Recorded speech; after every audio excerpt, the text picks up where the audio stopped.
నమస్తే సార్. అవును sir. Sir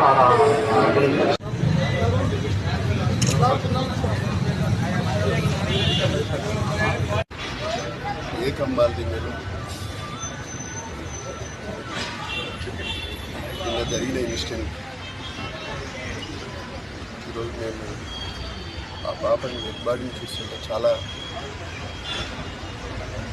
బాధగా ఉంది. ఇటువంటి కార్యక్రమం ఎక్కడ జరిగినా పూర్తిగా ఖండించాల్సి ఉంది. ఆ పాపని చూస్తుంటే నిజంగా మాటలు కూడా రావడం లేదు, ఏం మాట్లాడాలి. 4 ఏళ్ల పాప. పోలీసు వారు ఇప్పటికీ ఆ పాప పాలు తాగుతుందని కూడా చెప్తున్నారు.